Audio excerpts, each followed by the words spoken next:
And so whenever you're ready. Okay. Hello, and welcome. Let me take that again. Hello. Hello. Sorry. This is Mitch presenting Hi. the show. Hello. Welcome to the fake philosophy.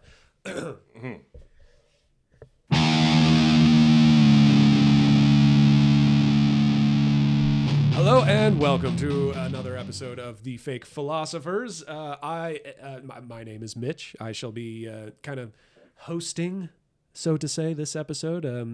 With me, as always, is my good friends Mike and Eddie. Say hi, guys. I'm Mike and Eddie. Hi, guys. Wow, great. Get that little joke there. Thank you. Okay, Dad. Well, this is just starting off great. You know, I'm energized. Energy's really good in the room right You now. know what? I'm feeling a lot of acceptance and no say. You know, we never say no on this show. Anyway, Especially to movie theater etiquette. so right, we Mitch? right. King of the Hey, segue. that's a great idea. And movie theater Yeah. etiquette. You know what? Speaking of which, Speaking of, to preface all this, we're going to try to keep this a shorter episode, a half-hour episode. So, audience, if you're listening and we seem to go over time, please let us know. yes.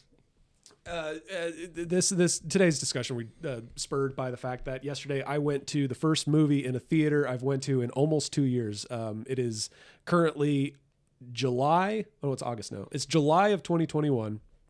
August August of 2021. Last movie I saw in the theater was 1917.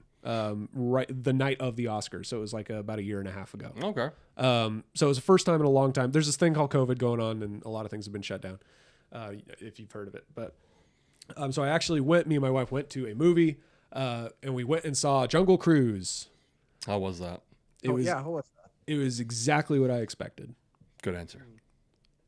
To preface it, I was about a few weeks back. I'm driving. I'm sitting in traffic. And I'm driving home from LA, and I look up and I see a billboard for Jungle Cruise, starring The Rock and Emily Blunt. My first reaction, I see the billboards and I think, fuck, really? Jungle Cruise now? I remember the plot of that ride. Anyway. I read the book. Initially, I was like, really? Fuck you. Okay, Disney? Really? Disney? Of course. You know what? And then I was like, well, of course. I mean, it's money. It's whatever. Everyone knows the Jungle Cruise. Everyone's going to see a movie about the Jungle Cruise, whether they like it or not. Fuck you. You'll buy it. You'll buy a ticket. You'll watch it. Whatever. The Rock's in it. Fuck you. Watch it. So what did I do? I went home and my wife's like, hey, we should go see a movie. I said, yeah, let's go see a movie. What do you think? And she's like, well, I kind of want to see Jungle Cruise. And I'm like, You're like, divorced. okay. But after hearing about have to see something. I mean, we're married. And, yeah, I'm like, well, okay. Like, well, babe, I have different values. And she was really put off by it, and I felt bad. And then I read more about it. Come to find out, The Rock plays like an actual Jungle Cruise director, like on the ride. And in the movie, he has all the corny jokes that the Jungle Cruise guys have. So it was really like, once I heard that, I'm like, okay, they're kind of making fun of themselves. I like it. I'll go see it. So we went and watched it. And that's kind of, I was talking about this to the guys today, and they're like, hey, you know what? Let's talk about movie theaters and specifically movie theater etiquette. Because one thing that bums me out anytime I go see a movie or a play, even I think theater etiquette's almost worse. Is when I'm the only one in the audience reacting to what's happening, laughing out loud, oh shitting, that kind of stuff. Reacting when, and oftentimes, especially in theater, actors will be surprised that someone is reacting to their show. They expect docile, or it depends. And sometimes I think it's the opposite, like where you expect a reaction, and then when there's no reaction, your energy almost drops. Yeah, at the live theater. But I think so. You kind of touched on it before we started shooting. So the reactions though, was it like, because you said there weren't a lot of people in the theater? Yeah, I mean, to be fair, there was only about 10 other parties there in the theater. So it was not full. But I remember hearing people around me laughing that I was laughing. Do you know what I mean? Like I'd like bust out, because that was a funny bit, and I could hear that. Okay, kind of in the background. Well, it's okay. There's nothing wrong with that. I feel like standing up in the movie, Mitch. You're funnier than exactly. I feel like standing up, and be like, "Fuck you! Enjoy the movie, okay? Enjoy things. It's okay." But I only asked that because I feel I've been in movies where like if it's a full house, yeah, there tends to be more of a reaction. It's almost like a group thing. Where I've been in movies where there's like 20 people in a 500 seat theater, and so you kind of are a little more self conscious, like, oh, I don't want to be loud. Sure, maybe. Because I was gonna say, if you go to see like a Marvel movie at midnight, that's a very different. I was gonna say you're getting reactions. Midnight showings of almost anything are gonna be. Well, they don't do midnight anymore now, do they? They just do the 10 p.m. the night before. Or something. I think no. So I think West Coast does like 9 or 10 p.m. because people started bitching. Because the East Coast would see it. Oh, okay. And so they started doing early showings on the West Coast, so that makes sense. Okay. But no, so a school night, we can't stay out. Or that. I do one thing I don't like is, so you said the underreaction, and I think an overreaction can be bad too, depending on the situation. Okay. For instance, example, the movie Elf. Hilarious. I will not comment on the quality of that movie. All I can say is I fucking hate that movie. because when I saw it in theaters in high school, the experience of that movie was so bad that I to this day I get like PTSD when I see it. Because I know there was a kid behind me, a group of people behind me. And I think it was probably some kids and their mom. And I think it was their mom had this high pitched cackling laugh. And she would start laughing like a half a second before everyone else started laughing. Oh, no. Okay. So, you know what I mean? Like, so right before the joke hits, it's just, ha ha, like loud as shit. And it would like fucking get me every time, so I couldn't enjoy the movie. It's jarring. Yeah. And so I'm not trying to shame her for her horrible Satan-like laugh, but it did ruin the experience for me. She should have gotten notes, the post-theater notes, like, okay, you laughed, okay, you're laughing all the time, that's great. Can you delay it a little bit? Can you just pull it back? Yeah, that's a other subject too. Is how many movies were ruined because of the experience the first time you watched it. Yeah. Zombieland. First time I watched Zombieland, I went in a group, and one of the couples that were in the group was my recently broken up with long-term girlfriend and her new boyfriend. So Zombieland at the time was like one of I was so looking forward to it. And I remember being in this group, we were watching it and I'm loving it.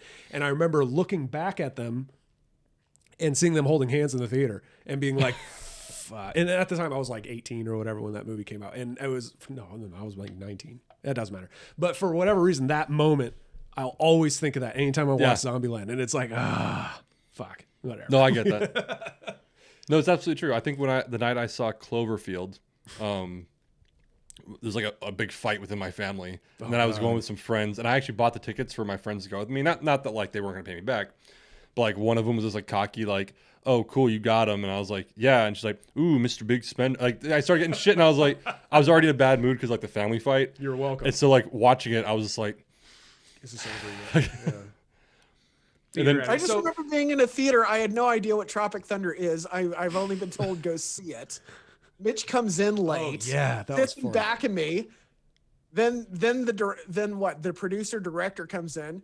He's like, "Hey, look at who the director is." And I'm just like sitting there and I remember yelling out, "Oh my god!" You know? Yeah, that's Tom Cruise. That was very cool. That was very cool. And there was probably someone in that theater when you yelled out, "Oh my god," who was like, "Oh, experience ruined." Yeah.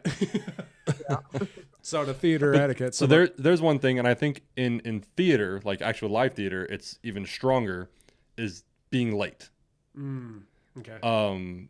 In live theater, it's obviously a bigger problem because you are now not distracting audience members, you're distracting performers. Right. Okay. When you walk in late. Yeah.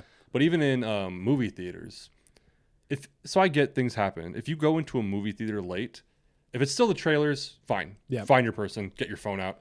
But if the movie has started, I don't care if you can't see shit in the dark. You don't speak out loud. You don't call attention to yourself. Oh, really? I've never seen that. I've seen like the whole like phone like wow while the movie's starting. I've seen that. Like really, dude? Wow. And like I'm at the time I was like focused enough and disciplined enough to be like, okay. Especially coming from theater. I can zone it out. Yeah, especially coming from theater where you learn to zone certain things out that distract you. But still in my head, I was like, what a piece of shit. Anytime I see a phone in a theater, any kind of theater, it's like, go fuck yourself. That should be like plain though. I mean, and I mean like not checking, shoot, I have a call, let me pull it out and turn it off. Or even a quick little text. Is this an emergency, whatever. No, I mean the person who's out on their phone in a theater or in a live show or any kind. Like there's no need for that. Go do something else. And I'll say like I'll have my phone sometimes in the theater and it'll be like on the seat, like on the chair armrest. Yeah. And if I feel it vibrate, I'll kind of do respond to the text. So the light's on me and that's it. But then you see people who are just like up and that sucks. And it's like you're being an asshole. Yeah. I try to conceal it. I try to conceal it. If like it's like no, I'm gonna put this on. Okay, I got the picture of the TIE fighter. All right, off. You know, it's like that's I just want proof, and then I turn it off. I listen to the popcorn and the soda, and I do turn off my phone. Yeah. It's good to do that. So some of the main points we're covering so far: don't take out your phone. Well, don't bring your new boyfriend in front of your ex-boyfriend. Not at the theater. Not at the theater. I want to clarify. I don't mind phone usage if I don't notice it. Yeah, absolutely. If I don't notice it, I'm fine with it. But if it's obviously like you're obviously on your phone, you're talking. You know what's brilliant is I don't know if you ever, I won't say his name, but there's this director I worked with that is just awesome. And I went to go see a show that he had directed, and he came out and did that intro to the play thing that directors, hey, thank you for coming, blah, blah, blah. Also, if you can, just please not only silence your phone, but restrain from looking at it, and I'll show you why. Even if you have it on, like, and it's down or whatever, and you're not interrupting anybody else, you're interrupting the actors, and I'll show you why. And he asked the soundboard to bring down the lights, and so they turn off all the lights, and he brings up his phone to his face, and the audience gets to see his perfectly illuminated face in the darkness. And he says, "This is what the actors see." Obviously, very irritating. So can you please just not do that? And I thought that was amazing. Well, I like I said, I think in live theater, my opinion on the phone is different. Like, put that shit away. Okay. In movie theaters, as long as I don't see it as an audience member, I don't care. Okay. As long as I don't notice it. Yeah. Or distracting. Yeah. They could sit in the back row too. If you want to be on your phone, just do it in the back row. Oh, sure. Speaking of back row. Now that way, No, you're right. I didn't buy their ticket. They can do whatever they want with it. Exactly. But no, so speaking of back row, the whole thing growing up, especially in high school, it's like, oh, you can go to the date in the movie theater. What are you going to do? We're gonna make out in the movie theater. Yeah. Never did. Fine. In retrospect, it's like, that's stupid. I did. You did? Okay. I never did. But the point I was going to make is, if you're going to do that, cool. Go to the back row. Because I still remember, I forgot what movie it was. I was just with a few friends. Oh, man. And like, you know how like at some of the bigger theaters, there's like when you walk in and there's that open kind of walkway and then you can go down or up. Yes. And they have like the handicap seats. Yeah. It wasn't like that row, but it was like the first row up. Okay. And I was maybe 5 rows behind them. And there was like 2 teenagers just going at it, sucking face. And it's like, you know what I'm saying? Like, they weren't making noise, but with the screen and kind of the shadow effect, the silhouette. Yeah, like the silhouette. I was like, have some shame. Everyone's watching you. Have some shame. God, like you want fine. I'll support you. Go to the back row. You just brought up a memory because I remember I saw Christmas Vacation in the theater, and it was at a theater that's now defunct. Please tell me it was teenagers. Please tell me it was the 20-year anniversary of the movie being. No, it was Christmas opening night in the theater. It was in San Dimas Canyon for all who are good at geography. But yeah, it's the one movie I saw in that theater, and that 2 teenagers up front just going, oh, like they're kissing. They're totally kissing, Well, I mean, and then I laugh at cousin Eddie draining out his shitter, while they're kissing, yeah. Shitter was while they're full. kissing. That's a romantic ass movie. But I mean, in retrospect, obviously, I think even when I was a teenager, like I did have the respect. I was in the back aisle when I made out with my girlfriend at the time. But even as a teenager, I really didn't get like, if we're just gonna make out, why are we spending $10 a ticket? Exactly. $5, like let's just go behind. Like our parents were dropping us off, fine. So let's just go in an alley somewhere. Yeah. Like and make out. Like let's not spend money on a ticket. We're not gonna watch a movie. Exactly. Exactly. You could spend that $5 on a milkshake, you know, and that might just be different because of us, and we just love movies. It's that kind of, I never got the Netflix and chill thing, the go to make out a movie, because like if I put something on, I'm gonna watch it. Well, it's not that I like movies. I'm just like financially responsible. Exactly, that too. Like don't get me wrong, if I were single right now and I was like, hey, Josephine, come over and watch a movie with me. Yeah, I'm going to try to smash, but it's not costing me anything. But if I spend good money, if I'm spending $15 a ticket plus popcorn and snacks and sodas, $15. Where did you go? Well, I mean now that's a good price. Oh, back then it was like $9 or $10. But if I'm now spending $15 a ticket with popcorn and sodas, I'm pushing you off me. My mom gave me this money, bitch. I'm trying to watch a movie. We're not even in the back row. Yeah. That's after. Come on. Like, well, we're waiting for mom. If I invite you over to watch a movie, we're watching the movie. Okay? That's fine. Oh, okay. I'm watching the movie. My point is with her coming over is it's not costing us anything. Exactly. But anyway, movie etiquette. Don't make out during a movie because it's irritating to other people, but because it's a waste of money. It's a monetary waste, yes. First of all. Yeah. But if you're going to, go to the back row. Yeah. Have some respect for the people around you. So I do remember that one time, like I forgot what movie it was, but it was like really cool moments, and it was like your eyes wander down to what the It's kind of funny because I did reconvene like a year ago with somebody who I saw like a long time ago, and we reconvened. We still have the shared memory of just being in my room in Huntington Beach watching Miracle Mile and then pausing it, banging it out, and then restarting it again. You paused it, smart. And then did that twice, and it's just like we had that shared memory. Miracle Mile, that movie where the nuclear bombs coming. You're the first guy besides my dad who knows about that movie. That's he showed me that when I was in junior high, and it was like terrible. But I haven't seen it, but I know about it. It's the best. Speaking of that movie, I do have another friend. I saw it. I knew what was coming because I remember going to Blockbuster and just seeing the cover of it. I had a friend who just walked into it, not knowing anything, and I made sure that my son saw it like that. Wow. Yeah. That's just not cool. knowing a damn thing about it. He's like, this is the stupidest rom-com I've ever seen. And all I told him beforehand was, back in the day, we only had 2 area codes, 213 and 714, and that was it. And then came 818. But just know that. That's all I told him. That's a total tangent now. Another podcast I listened to, they tried a thing for like 2 or 3 episodes and then they just gave up on it. But what they did is at the end of an episode, they said, okay, they would name some sleeper movie that no one's ever seen, but it's actually like a hidden gem kind of thing. Terrible or good or whatever. It could be like, hey, go see this movie because it's seriously the worst. We're talking like 70s rollerball, like fun.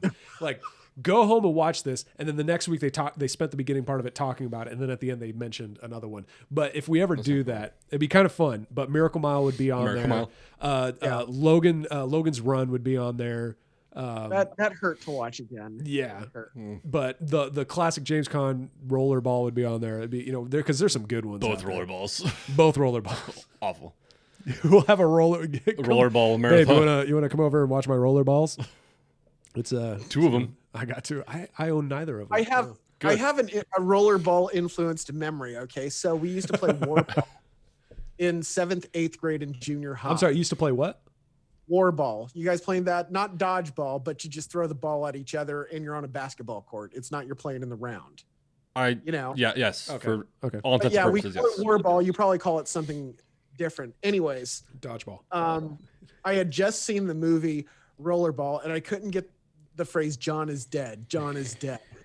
So the ball just came at me and the ball came at me. I catch it and somebody else is coming up, to try to nail me. They throw first. I jump over the ball and then I hit and I get 2 people out at the same time and they fall backwards. Whoa.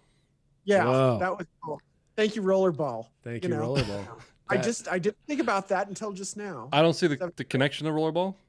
Have you seen the classic Rollerball? No. No? Okay. Does that happen? Well, you'll have to see it. Okay.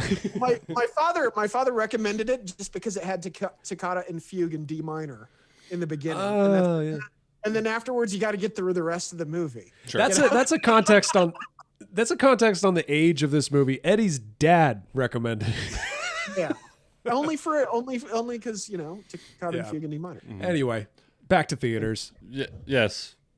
So theater etiquette. So I'm trying to get the more people I talk to about theaters, the more I'm like, you know what? People need to be more vocal, more open, especially in live theater. If something's good, let them know it's good. Laugh at stuff, especially in live theater. Yeah, especially in live theater. Not overboard, but say and give that experience that you're experiencing the movie with people. That's kind of like the thing that I think is lost in theaters is that people go to you're in a quiet place and you're observing it. And, I don't think people do that at home. You're kind of in a separate living room. And the only reason you're there in the first place is because, you didn't have the Netflix availability. You didn't have Disney Plus. So you have to be in this space with other people. Mm-hmm. And we're just going to enjoy it like we're Mormon. It's like, okay. So you're saying more that like, okay, so theater is something that's the default. That's the only way you can see it. So let's all just suffer together and watch it in public. Well, typically it's like an extension of your living room. If you can watch it at home. Okay. Unless it's an event or you're with something, and not everybody's expressive too. Yeah. We're just kind of outgoing people, and if we laugh, we don't mean to be loud, but just okay. But I would agree with you as long as it's not overboard with especially live theater. Because like I said earlier, there's nothing worse. Especially we've all done theater especially if it's like a big moment or a big laugh. Yeah. And there's no reaction. It really. It's good to know the audience is with you. Yeah. Movie theater is not so much. I mean, I get it still. Like the energy's better when everyone's reacting. Sure. But I don't think it's as big of a deal because live theater, the actors do feed on that energy. In theater, even on even bad reactions too. Like some of the best stories I've heard from other actors is when they play the bad guy and people in the, I think you told this story too, or people in the audience are like, will boo them at a curtain call or during one of Iago's soliloquies. He's like, yeah, fuck you, in the middle of it. That would be the ultimate like awesome thing is if I were playing a bad guy and the audience hated me. Didn't you like that much? Yeah. That they reacted vocally. It's such a compliment. And getting a reaction like "I hate you," and it's like, that's the point. I forgot I wasn't in the play, but I was watching a play, and I forgot which one it was. But the bad guy came on stage, and some of the audience was like, and a couple of people like kind of chuckled after that because the guy was so good that it was just like, fuck, he's back. See, I love that. Of course, it has to be appropriate, and that's because even the negative response is positive response. Yes, exactly. Yeah. Well, because you get a response at all. Yeah. But I mean, that's the point of why people are there, and we want that response. It edifies us on stage. We're doing it live, and we've been doing this in rehearsal forever. And it's like, oh, that is funny. Oh my God, I am a jerk. It's like, Well, flip side of it, so we're watching this movie, and during the movie, I was laughing at the good parts, and I was like, is he gonna met? And all the whatever. The toxic side of that is before the movie started, before the trailers. There's the ad space, the local ad space, and trivia. Before that, they have like lights on and they're playing Elton John on a loop or whatever. Yeah. And sometimes, and this one time they played a short film, and I'm praying it was like some underprivileged junior high film class, because they played this short film. It was like a Western thing, and it was just bad. I mean, if I were the kid's parent, I'd be like, okay, we're not showing this in public. It's okay, but good, okay, yeah. It was just bad. It was just bad. It was just bad. It was just, it was just bad. And they had this whole like 5-minute film. It was just bad. And by the end of it, and granted, I was like 4 beers in. And by the end of it, they played the credits, and we're sitting there in silence looking at the film. And my wife and I had like exchanged looks a couple times during it. And then by the time it was over, I was waiting for an ad placement at least. Nothing. Credits rolled. And I remember audibly being in the silent theater yelling out, "Boo," right? Boo. Oh my God. And my wife was like, I'm like, no, that was terrible. Well, yeah. Well, in that case, that kid who made that film is probably in that theater, and that was the only showing of whatever happened. So yeah, you probably ruined his day. Okay. So based off of this conversation, Mitch, right now, everybody else is ancillary, but Mitch, you and I are going to go to medieval times, and we're going to get drunk. Oh my God. And we are not going to hold back. Oh, I've done that once, and I was with bad company, but yeah. I would love that. The Knights just don't get that too, and if you're there, it's a game to them. Because if you do, they'll start interacting with you because like finally somebody. It's the worst is like when I'm in those situations though, and then there's kids in the audience, and because then I'm like, okay, well I'm not going to say everything I'm thinking because I don't want to, but. so that leads me to a point. A professor I had in junior college brought this up at one point with live theater and even in movie theaters. His one thing about his little etiquette point was don't share your opinion about the movie or the play until you get to your car. Ooh. Okay. Because what he said was in certain cases, like there might be people from the production who could overhear you. Other people, even in movie theaters, that might be part of it. And so he's like, the polite thing to do is just keep your mouth shut, make small talk until you get to your car or your private space, then share your opinion about the movie. Okay. And I was like, okay, that was interesting. I'm not sure if I completely agree, but I thought it was interesting. Do you remember when we saw Valkyrie in Vegas? I do. It was all three of us. Yeah. And the lady, they had to kick her out because she was like complaining and stuff like that. Well, it was a private screening. I don't remember that. Yeah, it was it's a private screening. And B, I remember seeing this guy somewhere. And I asked him, "Are you the screenwriter?" And he goes, "No," and then just walks away. But I remember seeing just like a clip where he's getting interviewed about the movie, and I thought he was the screenwriter. So it's but you totally don't know who's in that audience. Exactly. And so before I forget, and before we go way off on a tangent like we always do, one thing which kind of like how in we talked about improv. In improv, there's certain rules you follow, unless you know how to break the rule properly. Ooh, okay, yeah. So that's what in this case. People talk in live theater, forget it. In movie theaters, they say talking in a theater. Absolutely not. No. And 99% of the time, I completely agree. But there has been a few times where like a person talking has enriched the experience. Yes. For example, it's super rare. That's what I'm saying. The improv comparison is that it's a rule that you don't break unless you know how to break it. For instance, one of the best theater experiences I ever had in movies. I went and saw Mission Impossible 3. I think I was like in high school, definitely. And I sat next to this guy. He was probably at the time in his 30s or 40s, a black man. And that comes into play. I'm not just saying that. Okay, wow. Okay. So we're watching Mission Impossible 3, right? And we've all seen the movie, I assume. Yeah. So one of the opening scenes is Tom Cruise and his wife are having like a house party. Yeah. And people are over. And it was just funny, like, and then like it was a random black couple like walked by in the background, or he talked to somebody black, and the guy next to me was like, "Man, there ain't no black people at that party." And I started dying. You know what I mean? It was fucking hilarious because he was right. It was like the super white Caucasian Mayo sapien suburban, whatever. And he said that even as a high schooler, I was like, he's absolutely right. And I laughed my ass off. I don't think he was trying to make me laugh. He was talking to his friends, but I started dying. Right, yeah. And throughout the movies, he was like making these small cracks. Yeah. And then at one point, do you remember like towards the end of the movie where he has to like fry his brain to kill the chip? Yeah. And he's like, "Revive me." And then so she starts doing the pumps or Heimlich, the press. Yeah. Not the Heimlich, whatever it's called. Yeah. CPR, if you will. Ugh. And these two guys in front of us, one of them's like, you see him, he's like, she's not doing it right. She's not doing it right. It has to be 10 pumps or something. He's like, keeps saying it. And his friend's finally like, "Shut the fuck up." and so like, when he said that, I kind of, I was like, "Oh," and I looked over. The guy next to me looks over at me, and we're both like, we both start laughing. Like, it was fucking amazing. A great, like, because throughout the whole movie, this guy's just dropping gold. Yeah. The entire time. And so then that last when the guy's like, "Shut the fuck up" to his friend, and I kind of covered my mouth and I looked over, and he looked over at me. And we both started laughing. I was like, okay. And then when the movie ended, like, we didn't really say much to each other. We were like, "Yeah, fuck yeah." Like, it was a great experience. Like, it was so fun. And it didn't ruin the movie at all. You feel, yeah. And if you guys have never, I'm sorry, were you done? Yeah, my point is don't talk during a movie unless I don't. Just don't talk. Because that magic rarely happens. When God bestows you with that great comment, the rules are out the window. But most of the time he doesn't. So don't. Yes, like I said, 99.99% of the time, just do not talk. Yeah.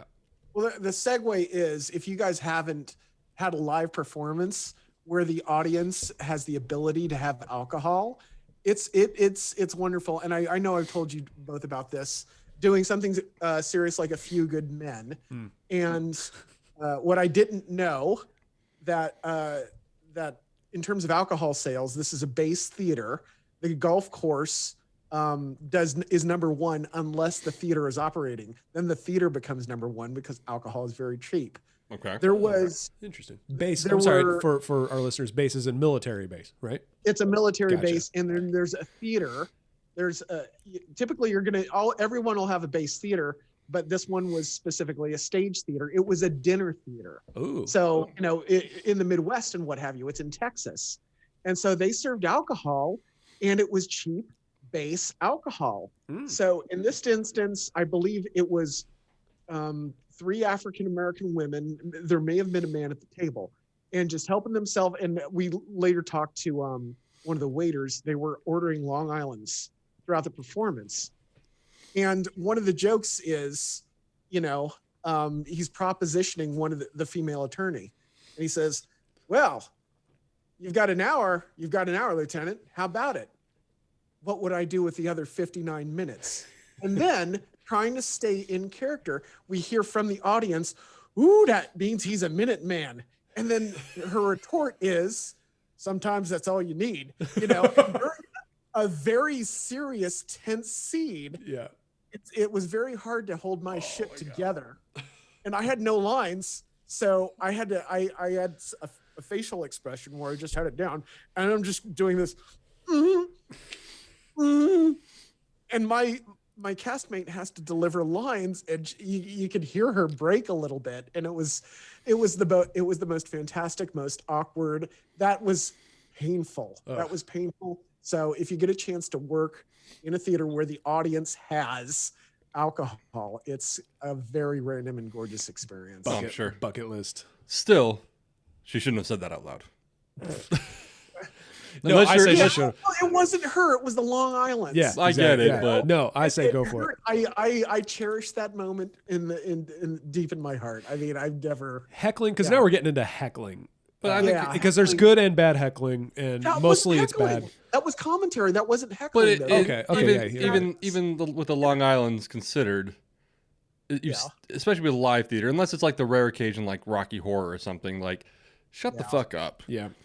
So like shut. I get it. It's kind of like with your thing and my Mission Impossible 3. That was the exception to where it was very rewarding for you. But 99% of the time, that's not okay. You're just making it worse for everyone. How about if you yell during like a scene change? Is that okay?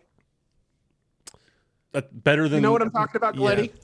Well, I was talking about diaries. Another point I was going to make is a commentary during the trailers. Like, can you be more vocal during the trailers? I think trailers is fine. Trailers is fine. Yeah, because I've vocalized during trailers, and then I had like grumpy people say, "Okay, you're going to be quiet during the movie, right?" And I'll be like, "All right, we'll see." and at the moment, I was too afraid to say anything, so I just shut up. But yeah, in retrospect, I had so many great things to say. There you go. Well, if you have so many great things to say, no trailers are open game though. Okay. Trailers. I agree with that. You're not. I found that out. You're not ruining anything by talking during the trailer. Yeah. Okay. Cool. Well, okay. So I'm sorry. I'm not over there yelling during the scene change.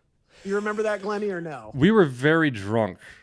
Well, yeah, I had gone to Costco and forgot to take the Costco size Jägermeister out of my trunk. I remember. The cast came out halftime, and so it went dark. I could see like them change to the set, and I just went, "Wow, set change!"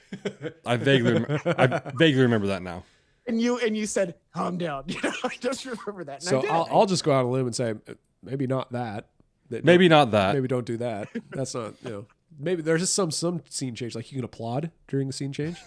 There's another thing. I don't do courtesy claps for a theater. Like never. If I will, the biggest courtesy clap I will do is in my lap. I'll clap my hands like, yay, the show's over. But I don't stand up unless they friggin' deserve it. You know what? I gotta say, I agree with you. I'm a huge stickler when it comes to applause. Like applause if you mean it.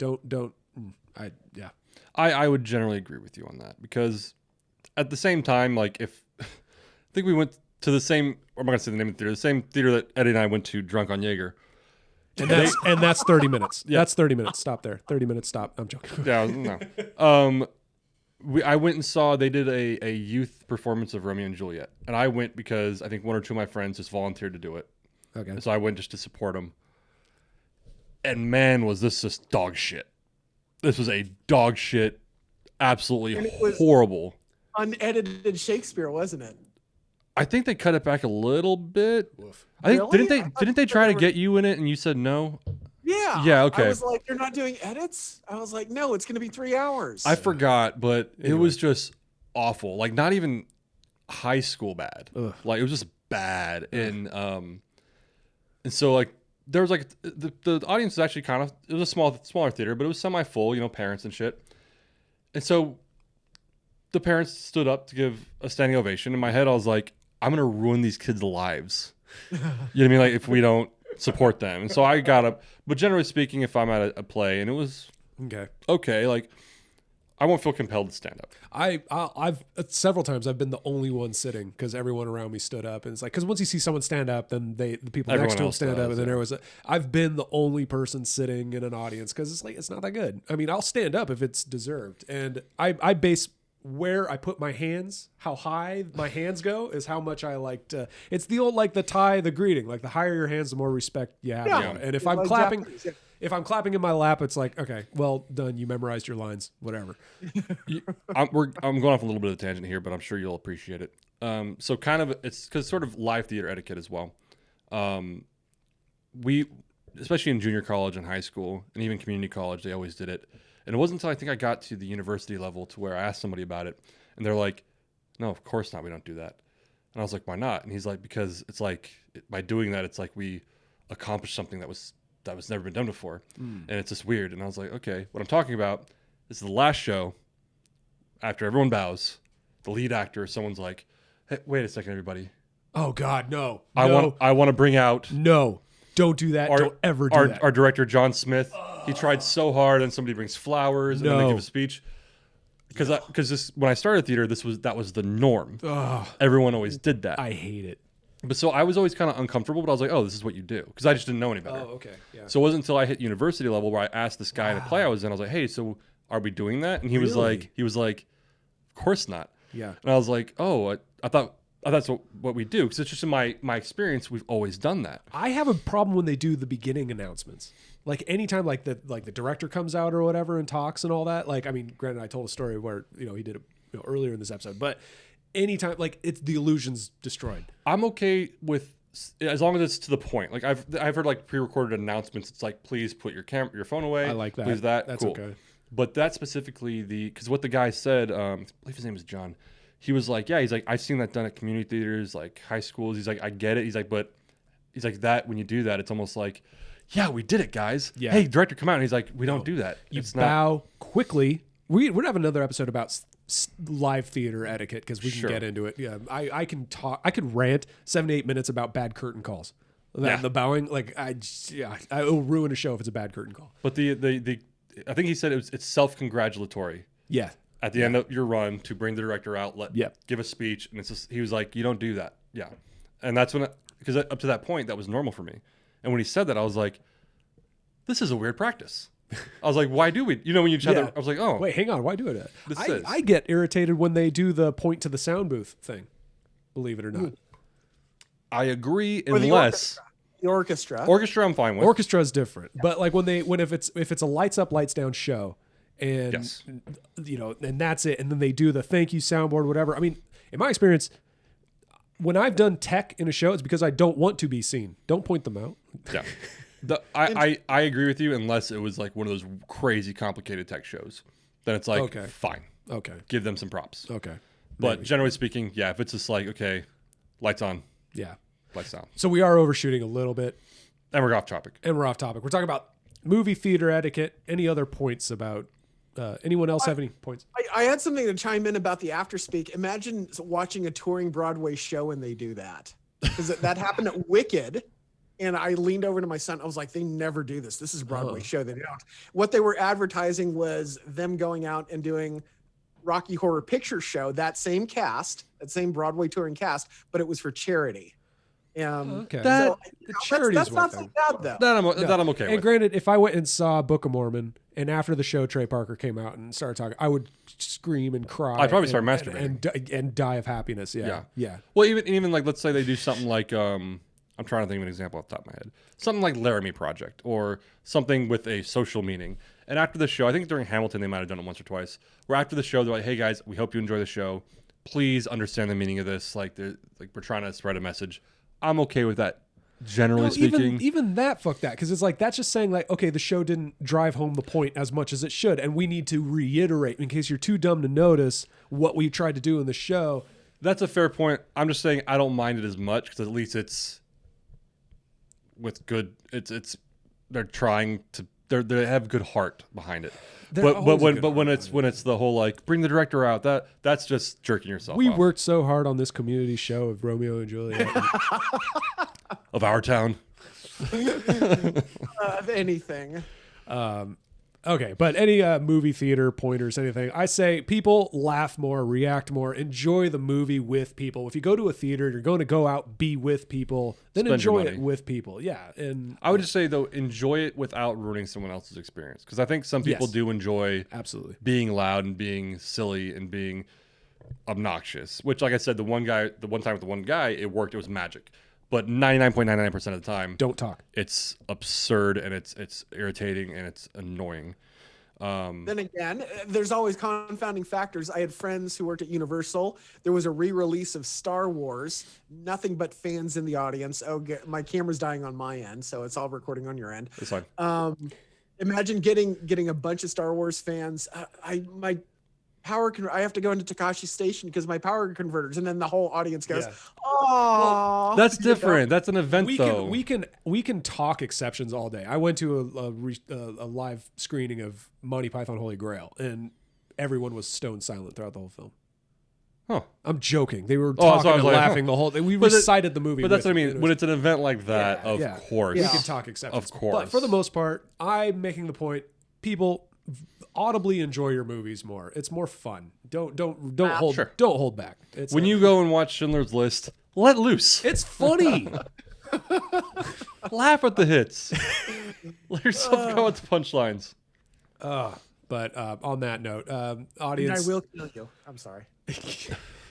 Audience, you really let us down. We went about 12 minutes over than what we wanted, but and you didn't even react. You didn't laugh. You didn't cry. Yeah, we got nothing from the audience. But if you guys have any other points of theater etiquette you'd like to see or not see, let us know. Or any other pointers you want us to talk about. Anything you see in movies or in plays that you think we should talk about, let us know.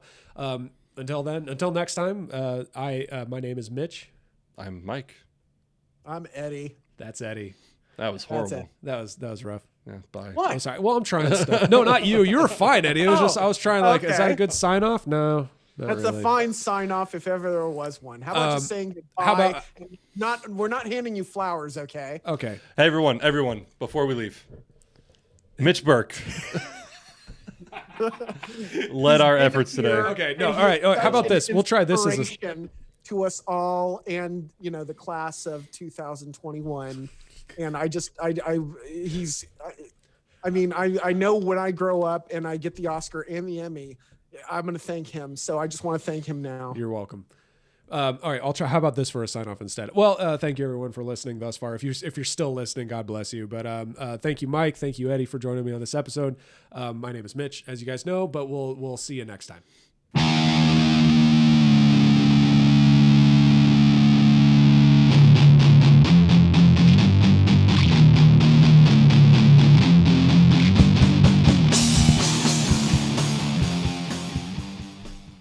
That worked better. That was better. That's how you end the show. Yeah. That's how you end the show. That's where we'll end it. All right. Cool. And cut. Cut.